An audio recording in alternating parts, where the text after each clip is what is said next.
The French spoken by the elderly individuals who never completed high school is impeccable when utilized for entertainment.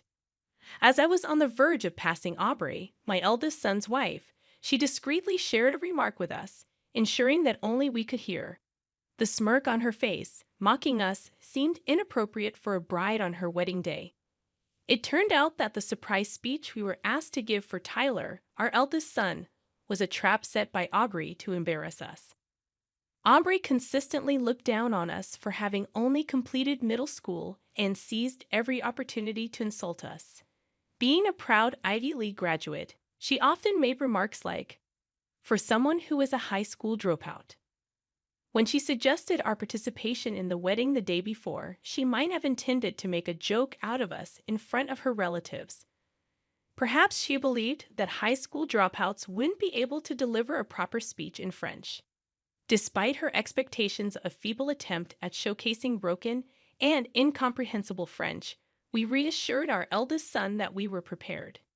Determined to stand up against Aubrey's disrespectful attitude, I took hold of the microphone. My name is Violet, and I'll be turning 70 this year. Despite facing hardships growing up, we now lead ordinary lives like any other family. We've always been protective of our eldest son, wanting to shield him from the struggles we endured. Our sacrifices seemed to pay off when he decided to marry Aubrey. Unfortunately, their wedding posed new challenges. When we first met Aubrey, she gave off a modest and gentle impression, making us thrilled about our son marrying such a wonderful person. However, things changed when my husband began reminiscing about our son's past. He's always been smart, unlike us. Thanks to that, he even attended a state university. Aubrey interrupted with surprise. "Oh, so you two didn't go to a public university?" "No," I replied. "We didn't even finish high school. Due to family circumstances, we had to help out with the family business instead of attending school." Although there were circumstances we couldn't be proud of, we exchanged smiles at the behavior of my eldest son's wife. It's not like we didn't want to learn at school. Just like everyone else, nevertheless, we were proud of our home and didn't resent it.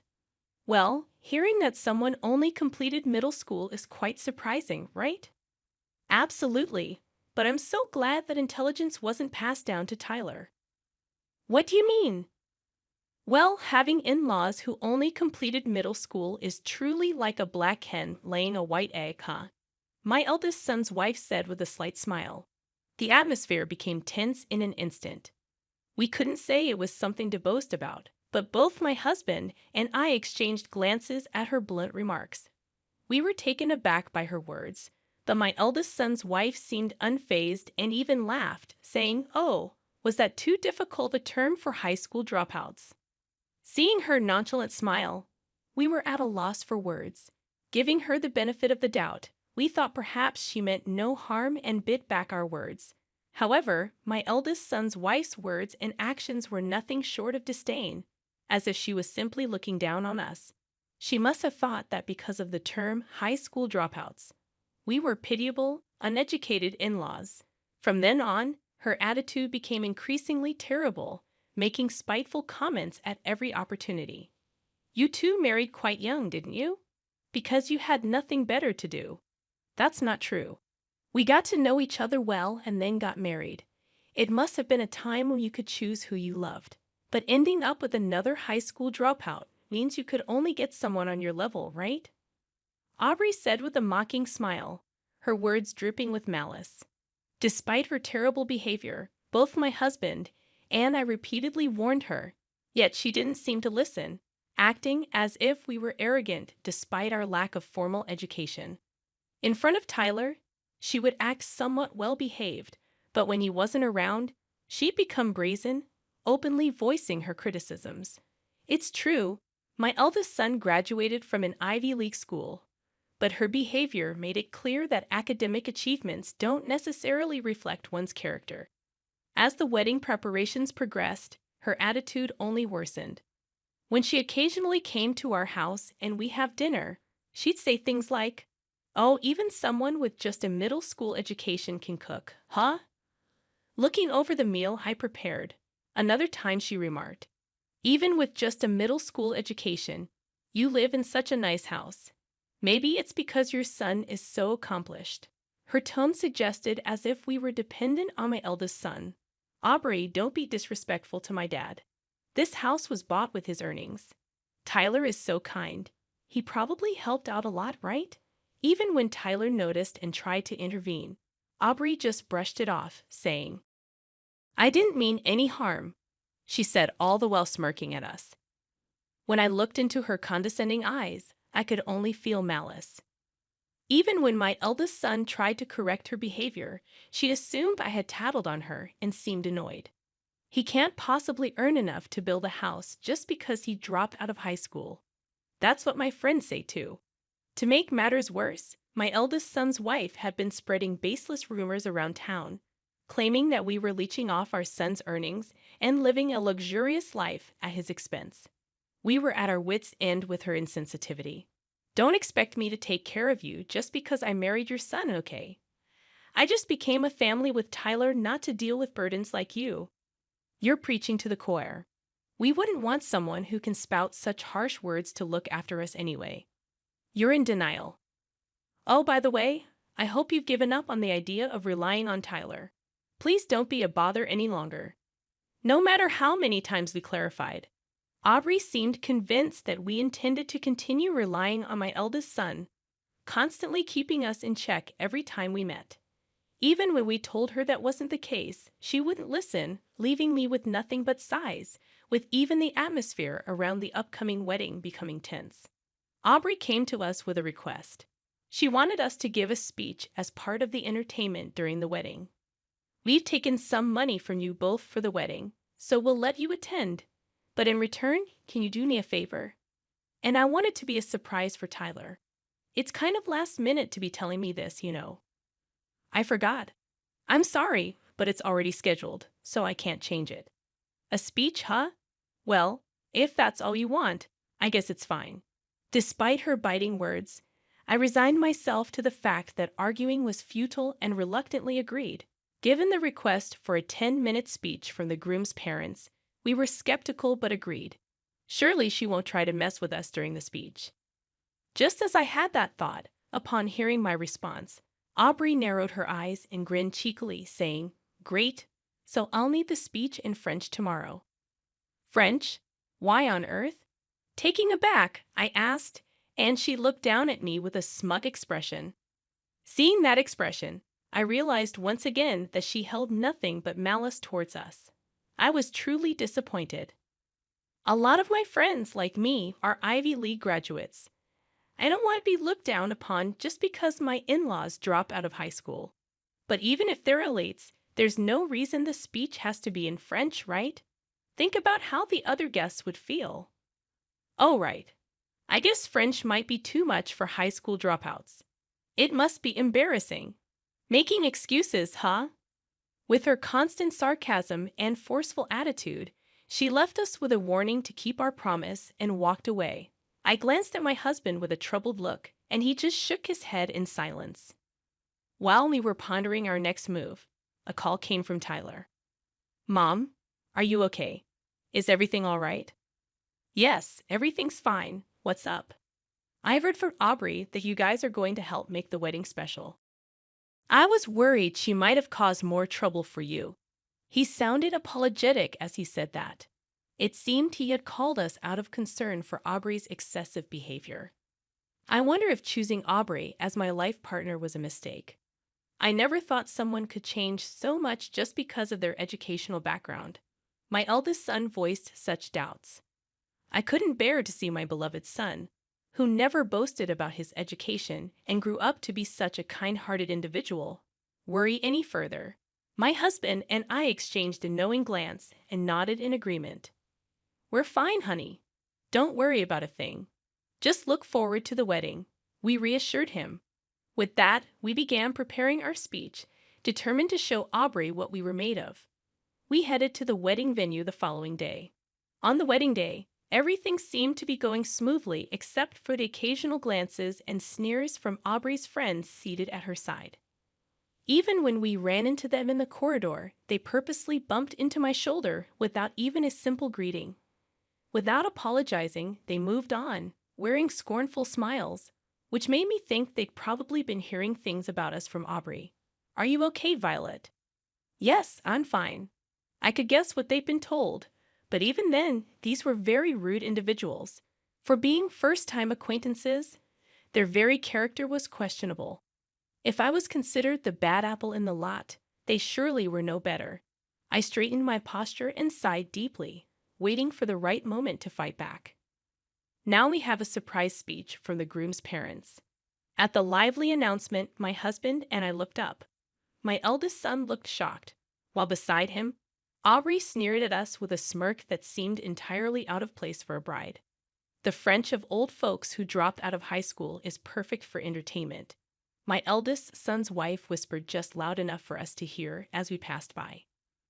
I had half a mind to slap that smug face, but I held back and accepted the microphone. Taking a brief moment to collect myself, I began my speech. First, let me share a little about us. The moment I started, I saw from the corner of my eye that Aubrey's eyes went wide in surprise. She probably was looking forward to hearing a disappointing speech from the grandparents in broken French. While we may not have native-like fluency, it seems we more than shattered her expectations. My husband, sitting next to me, went on to even show off several other foreign languages, not just French.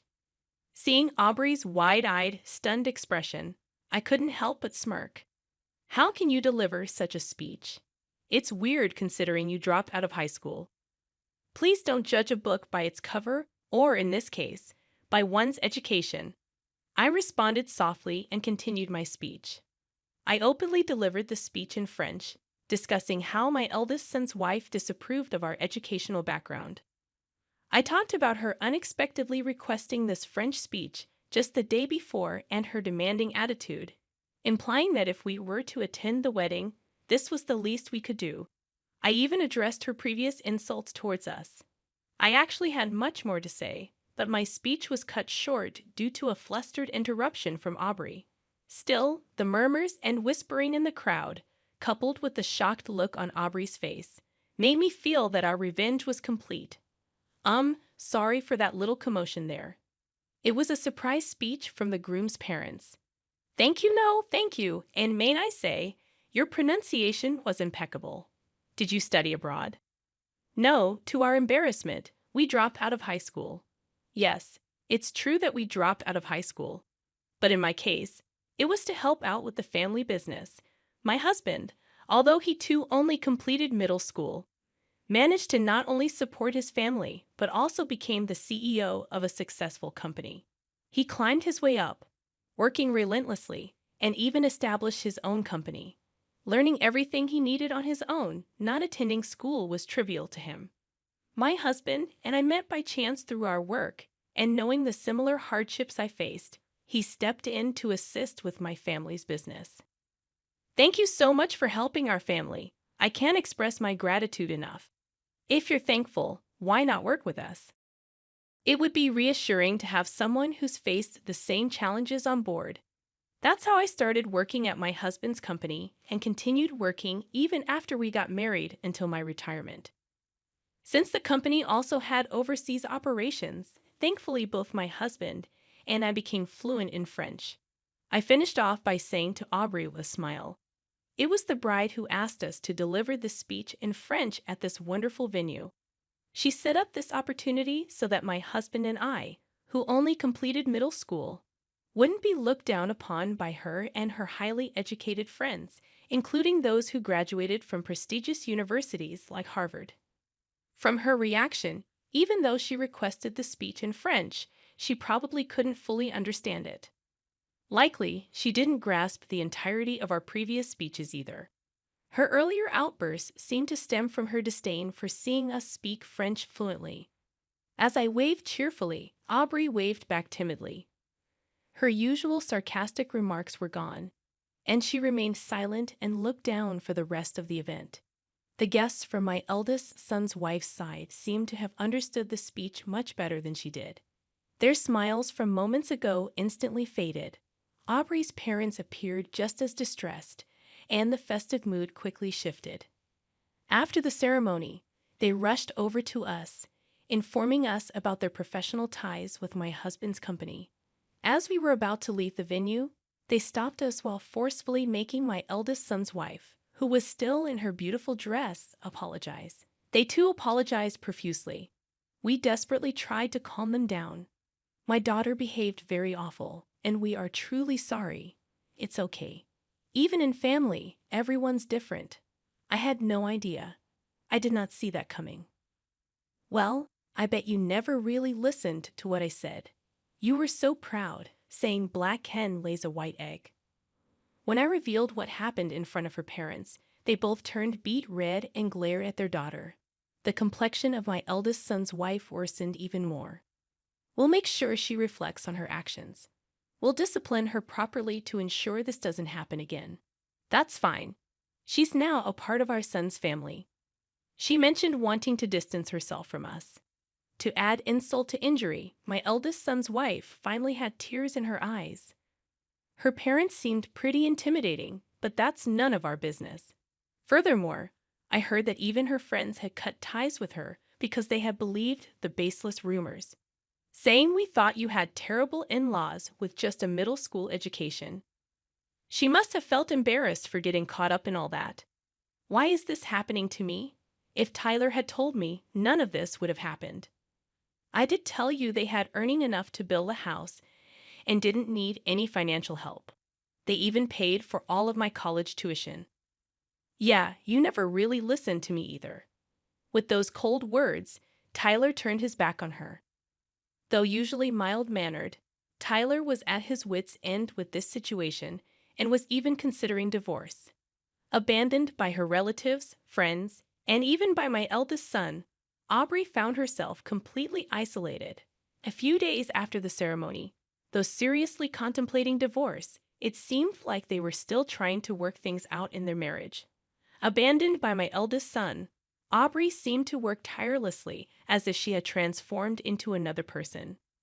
Violet, can we please let bygones be bygones and get along again? I don't recall us ever getting along in the first place. She seemed to be acting remorseful in front of Tyler, but toward us, she often came up close, pretending to apologize. Unfortunately, I'm the type to hold a grudge, so I pretended not to notice her intentions of trying to mend her relationship with my eldest son and our family, and I kept my distance. Who do you think was suggesting we should cut ties? Oh, come on, quit playing dumb and just help me out, will you? Always nagging. You're the most spiteful person. Why, thank you. You're trying to make a spectacle out of an old couple's French skills was quite a move as well. Not liking my retort, a frustrated Aubrey glared at me with her unapologetic attitude. Our relationship might indeed be severed soon. Even if it put her in a difficult position, I wondered where her high pride came from. She seemed to look down on us and was reluctant to reflect on her actions. Recently, a relative who had recorded the wedding sent us the footage. When it got to my speech, we clearly saw the surprised face of the bride and burst out laughing. You know, school isn't the only place to learn. Maybe I should try learning something new. Why not? Maybe I'll join you. We decided to head to a bookstore together to look for some study materials.